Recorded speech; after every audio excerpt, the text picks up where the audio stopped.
My great-grandfather, Arie Baitner, was born on June 4th, 1996, in Benzin, Poland. His family moved to Warsaw in 1918, where he was graduated from high school. He wanted to go to university but was unable to since the university only accepted the limited number of Jewish students. After World War I, Poland was the center of the European Jewish world with one of the largest Jewish communities of over 3 million people. The Jews in Russia were placed at the top of the Polish economy and led to many important changes in the Polish society, while also being famous for their loyal acts of heroism to the Polish nation. In Warsaw, he married his first wife Rachel, and they had 2 boys. When the Germans invaded Warsaw in 1939, he fled alone to the USSR because the conception was that the Nazis would only harm the men and not the women and the children. To the best of my knowledge, his family was alive until 1942, and then he lost contact with them. As far as I know, they were murdered by the Nazis in 1942, either in the ghetto or in Treblinka. He was offered the Soviet Union citizenship, but he denied the offer because he wanted to keep his Polish one and to come back to Poland to his family before they were murdered. In response, he was sent to a detention camp in Siberia.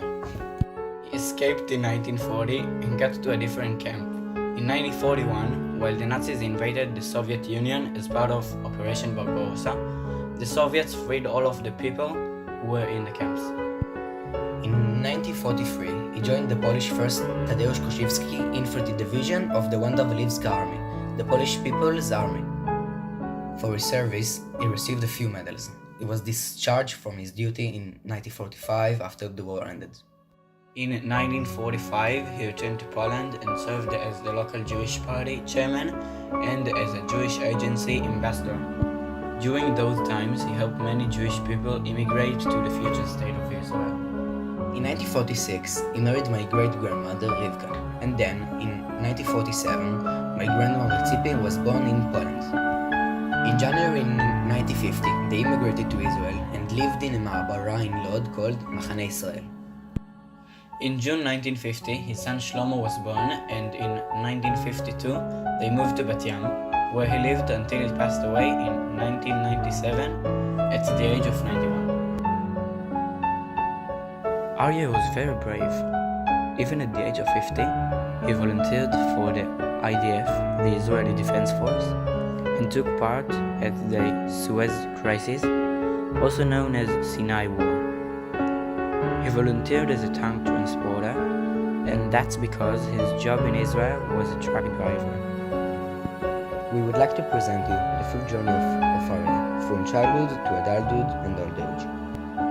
From Benzin in Poland, to the big capital city of Warsaw, to an unknown place in the Soviet Union, to a detention camp in Siberia.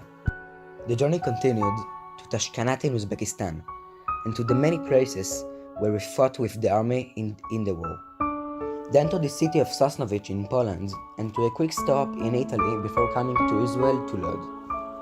His last destination in the journey is the city where he lived the rest of his life, Bat Yam.